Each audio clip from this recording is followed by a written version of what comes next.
Hold music. You want to avoid it, and so do your customers. So say goodbye to hold music and hello to faster, smarter support with Salesforce. Make service more personal and agents more productive using built-in trusted AI. Then watch costs and wait times drop and satisfaction soar. Support customers in a whole new way with Service GPT. Learn how at salesforce.com/servicegpt.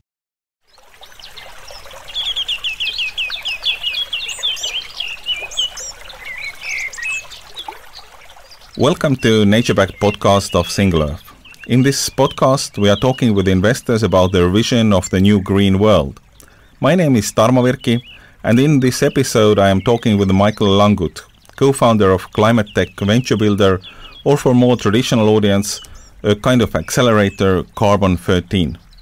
Enjoy the show. Hi, Michael. Great to have you on the show.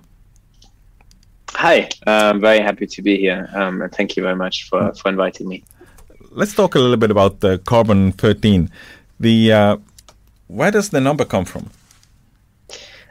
So Carbon13 is an isotope that is found in tree rings, and basically it's an increase of that isotope is one of the first proof points that basically climate change is in line with the sort of industrial revolution, and therefore it can be proven that it's anthropogenic of nature. So yeah, that's why we're Carbon13, is that we think that, we created this mess and we should fix it, and we have the tools to fix it, and we want to help with that. Also, Carbon13 is the 13th Sustainable Development Goal is climate change. So there's another reason why 13. What do you do, guys? What is Carbon13 in addition to the scientific background?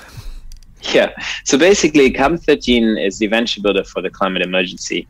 We are the first venture builder that is helping people that have made the decision they want to start a climate startup, but they don't yet have a co-founder, or they don't yet have a full team. It's often also times that we have preformed teams, a team of 2 developers, a team of 2 technical people, a team of 2 commercial people who have decided we want to start something together, and maybe have even started working on the first sort of iteration of the business. And we, through our program, help them find other co-founders and then validate that business idea. We then invest in some of the startups, so a subset of the startups that get created, and we then work with the ones that we have invested in for another 4 months and help them basically through a more of an accelerator type model, increase the customer adoption, customer traction, get ready for further investment, build out their product. But also for us, it's very important, obviously, to make sure that they really understand the theory of change and how impact will be created in terms of carbon emissions. Mm-hmm. So maybe mentally one could compare it to accelerator, where there's also investment element included, or? Yeah. Okay. Yeah, very much.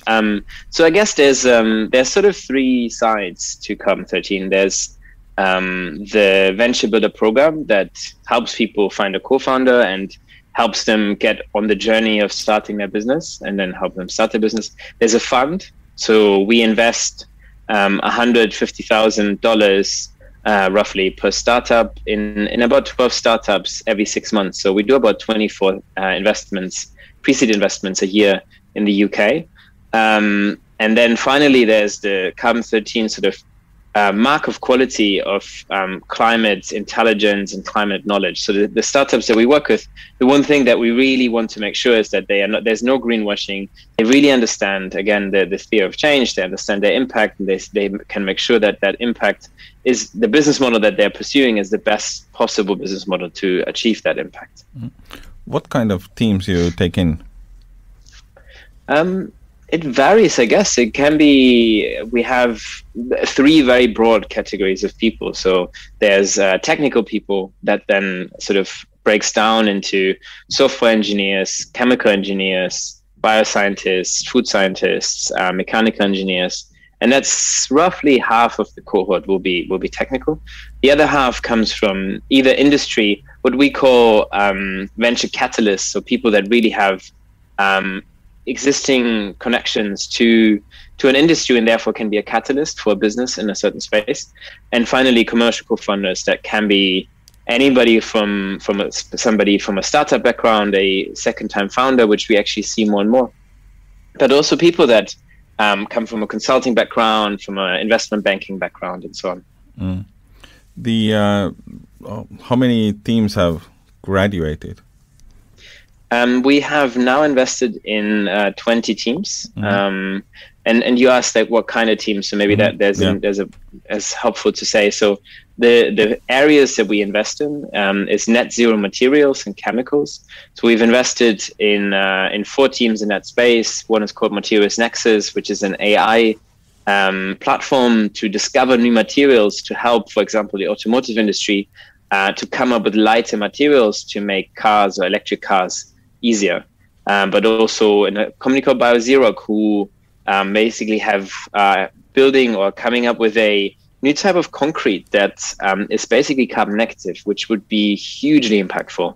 So generally, we look at startups that have the potential to reduce global carbon emission by 10 million tons. The 2 that I've just mentioned, they have the potential to go a lot further. And the total addressable carbon that they have as a business is a lot further. But so net zero materials, net zero transport, where we've done a few investments, net zero energy, and then enabling sort of platforms, that's green tech platforms, green fintech platforms, or carbon markets, logistics, these kind of things. And finally, net zero food systems. So we've done actually quite a few investments in sort of net zero food, both from sort of the production of food at the agricultural space to how the food gets then consumed, to how we protect the crops actually further already, and then how up until the point where the food might get discarded, and then how do we deal with food waste. The net zero is, of course, a weird concept. I mean, it's basically the logic that I pollute as much as I want to, and then I buy the indulgences, and then my net is zero, right? Yeah, I mean, that's obviously the negative way of thinking, of seeing this. But the truth is, it's not going to be possible.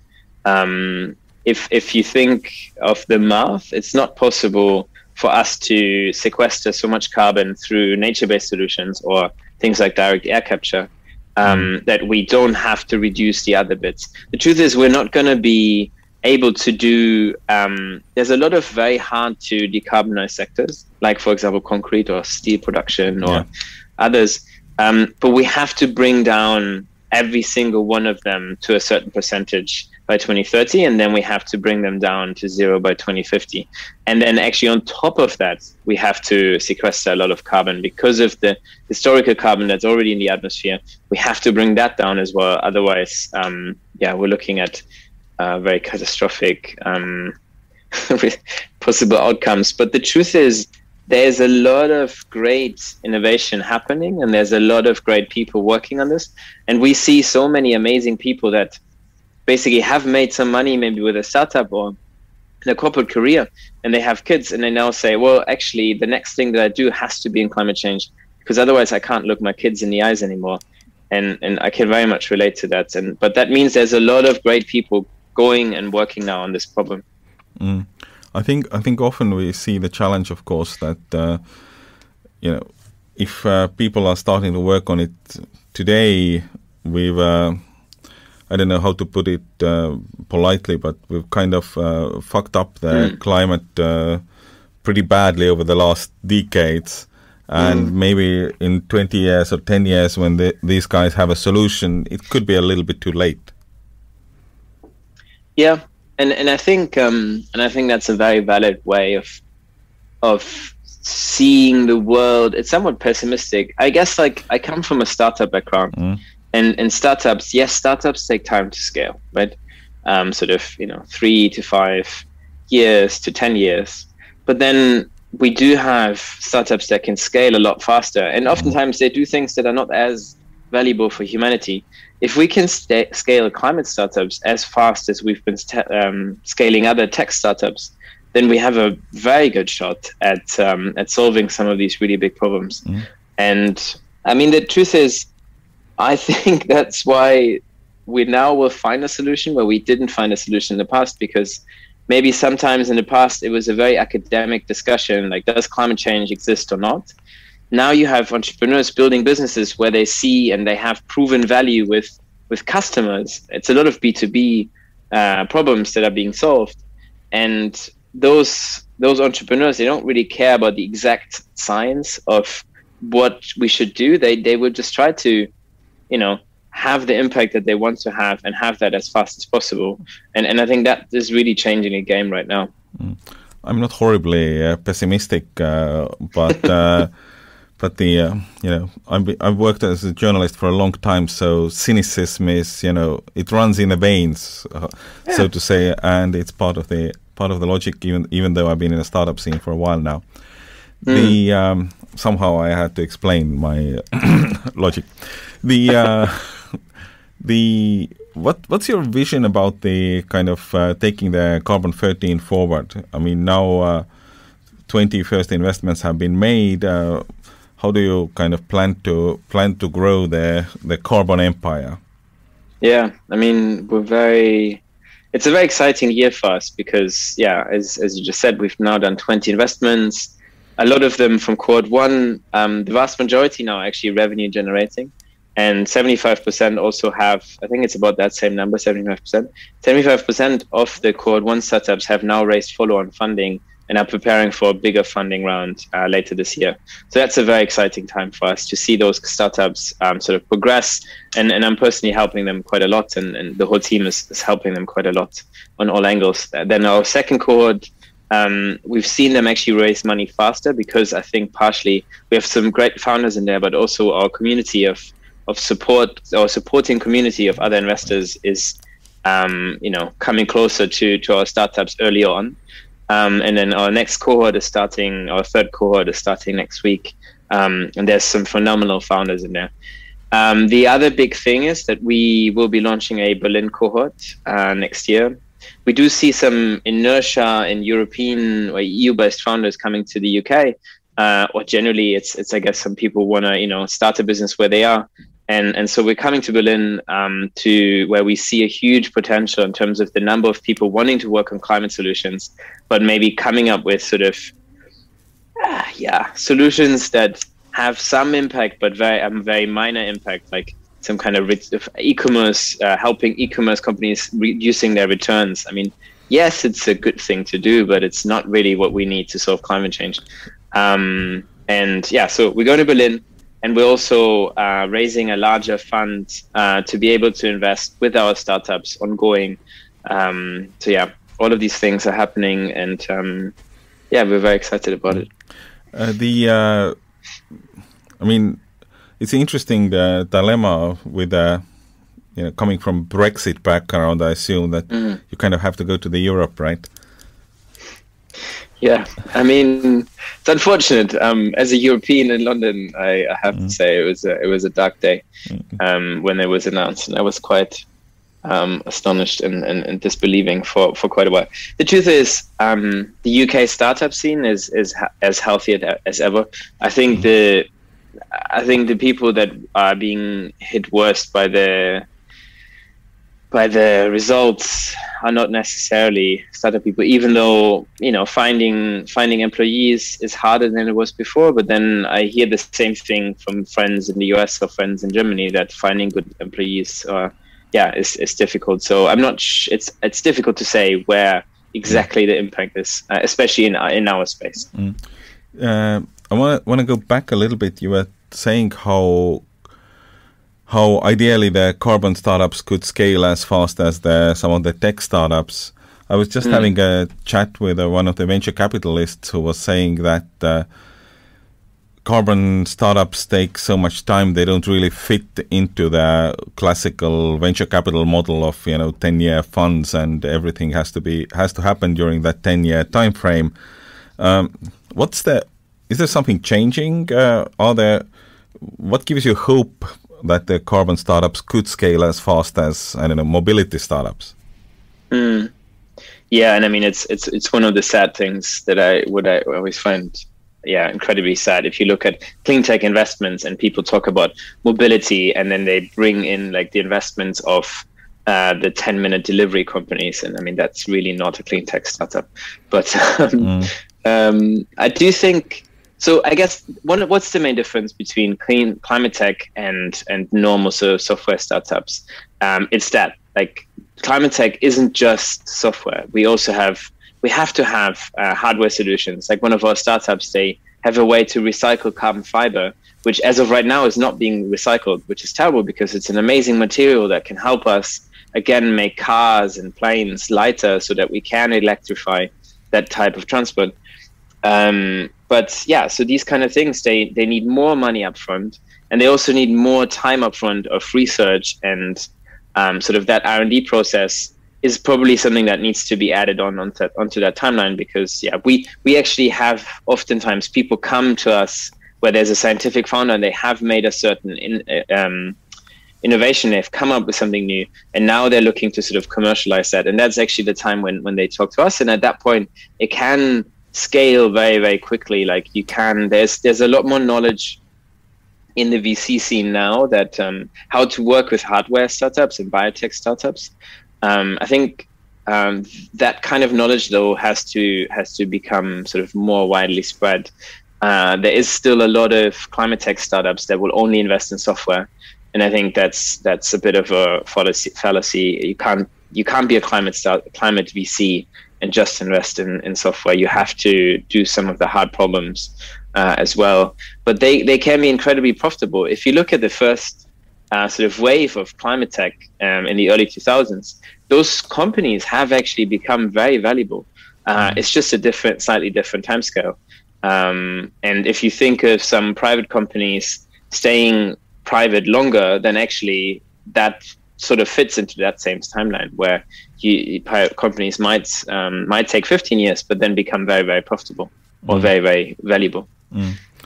I was thinking one of the kind of potential challenges you mentioned is science and the research and all that part, which could take time for some of those climate tech startups. I have to say that I've seen actually also scientist teams working in a horribly different speed inside startup when compared to their, academia. Yeah, I mean, academia is can be quite slow sometimes, which is again why I find it very interesting, because we work very closely with different parts of Cambridge University and other universities around the UK, and now we're trying to do the same in Germany and sort of wider continental Europe. But I think it's one of the opportunities is to take maybe some academics that have seen, actually, if I keep doing this research for another 5 years, 10 years, yes, I can get paid for that very well, and I have a nice job. But the truth is, if I work on something that should impact climate change, you should commercialize it now. Like, you need to find a way to find a program like Carbon13 or find a co-founder outside of that, and start having that impact, work on that sort of the commercialization, the actually making it a reality now. Because it's otherwise it's too late. Otherwise it's too late. That's a good and strong point. If you look at the climate tech companies applying to Carbon13 or kind of growing inside the Carbon13, how do you see the kind of trends or sectors? You kind of splitting the companies earlier a little bit. Some of them were doing materials and some were some other stuff. Is there some strong trends within the climate tech world which should be mentioned? I mean, I think there's a huge list of opportunities. If any of the listeners, if you want to find a really good list of what to work on, there's a book called Speed and Scale by John Doerr. He's sort of writing OKRs for climate change and going through each of the emitting sectors and talking about how much we need to shift. And there's there's a lot of opportunities. There's a lot of opportunities in B2B, right? A lot of big corporates have committed from a strategic point of view to net zero somewhere between 2030 and 2050, but very few of them have all the solutions to those, to make that a reality. So startups that have a solution on helping reduce energy, helping reduce sort of emissions in some way, shape or form to a big corporate, they can know that that corporate has made a strategic decision to do this. So they will find open doors, and I would strongly recommend looking at B2B opportunities. Obviously, there's a lot to be done in the way we produce and consume food. There's a lot to be done in the way we reuse and recycle any kind of material from again in a B2B context, but also in a B2C context. We have to electrify everything. We have to make all electricity green. So there's a lot to be done. And especially in parts of Europe, turning the electricity green these days is actually very high also on the agenda of the politicians, right? Yeah, I mean it's the best way to make ourselves independent of despots and autocratic regimes around the world that have power over us. If we have to buy oil from a company, from a person, from a country, then they will have power over us, right? And if we get it from the sun or the wind, it's a very different story. And it's also for free, and it's also cheaper. I mean, that's the amazing thing in this is that it's switching costs, right? And there's a lot of people that have gain right now still from not switching. But generally, solar power is now the cheapest energy out there. Actually, onshore wind is the cheapest electricity out there, and then solar. And solar, I think there's a rule that with every doubling of capacity, production capacity, we go down 20% in price. So over the next few years, there's no way that anything can be in any possible way cheaper than solar. And we just have to then find ways to roll out that electricity in different places and then use it. And obviously there's a lot of other things that have to be solved around sort of how to store that energy and how to work on bringing that into the right place. But there's only one way, in my opinion, and we should have done this a lot earlier again, but I'm not one to dwell on the past. Yeah, your startup background speaking there, I can I can hear the. So basically, if you would be an eager founder without an idea in this summer of 2022, one should launch an alternative energy startup. I mean, there's a lot of companies that do that help, for example, solar as a service, sort of like solar energy as a service. And I think there's still places in this world where you can launch that same business model and just do it in Kenya or do it in, I know a friend of a friend who's doing it in Spain right now. I mean, which feels like a very obvious place where there's so much sun. But also Germany and like many other places around the world. I think I would try to engage with the community. If I was a eager founder, I would apply to Carbon13, surprisingly. I would read those books, like Speed and Scale is a good one. The Ministry of the Future is another good one. There's obviously a lot of great literature out there. There's a lot of great newsletters around climate tech startups. And again, I guess we're coming out of COVID restrictions, so there surely will be meetups again and so on. Yes, there will be meetups again. I've been already attending a few, and we will have a bunch of startup conferences coming up starting from next week until deep into the summer. Every week there are some big events in Europe.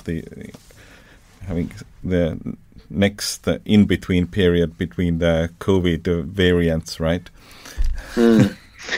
Well, the optimist you gotta do what you gotta take what you get. Yes, exactly. Okay, we spoke about Carbon13, about the future a little bit. We spoke a little bit about the kind of climate tech scene in general. Maybe one kind of, overall question about the carbon. Talking to many people in this sector, are kind of getting a feeling that carbon is the red hot sector of the startup world at the moment. And I mean hot by pun intended and literally. But do you see the same? Wouldn't you be as happy to launch, SaaS 13 for the B2B sales or something like that? And I mean, I should say carbon, when we talk about 10 million tons, we talk about CO2e. So that includes methane. Like we have a startup that's called Blue Methane that works on methane capture and reduction, which is a super, super important topic to work on. Would I do something else? No. I mean, I would really. I think like every smart person should work on either climate mitigation or climate adaptation. Like working on trying to prevent whatever possible way we can to prevent climate change. Obviously, it's already underway, but like try to minimize the impact, but also then finding ways to help the world adapt to the change that will happen because of what happened in the past.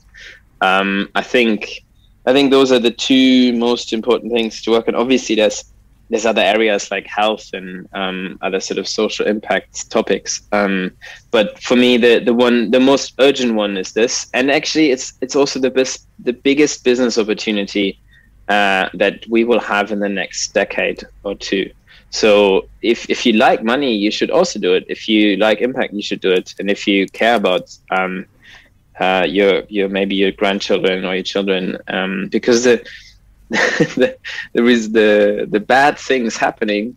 It's not 100 years away. It's more like 30 years away. Huh? It's your kids, not your grandchildren. Exactly. Thanks, Michael. I think this was a nice call to action to anybody who wants to change the world. Thank you, and good luck with Carbon13 efforts. Cool. Thank you. Thank you very much for having me on the podcast. Also, just wanted to say that we're running these angel investor funds. So if anybody wants to invest into our startups, please reach out to me.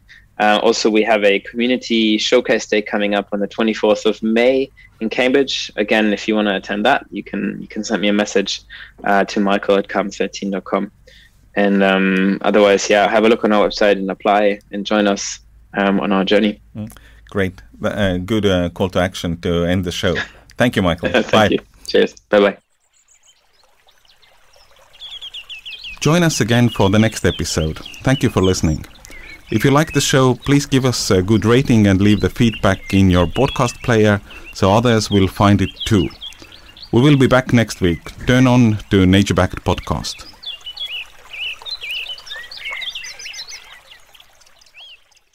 Welcome to the Reverie channel, where entertainment knows no bounds. Live concerts, on-demand music, documentaries, and short films, all in stunning HD. Now on Roku TV, Apple TV, and Amazon Fire. Immerse yourself from home. And on Android and iOS for those on the move.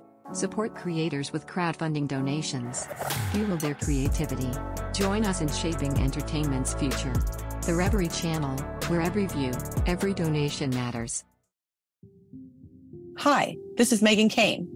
And this is Jason Zook. And we're the hosts of Psychic Visions podcast. Have you ever experienced deja vu or wonder what life after death is like? Or maybe you walked into an old building and got goosebumps or chills down your spine. Chances are you're having spiritual experiences without even realizing it.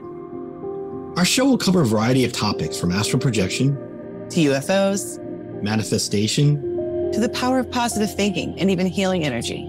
If this resonates with you, then this is your sign from the universe to check out our show. Find us where all podcasts are available. Psychic Visions, more than meets the eye.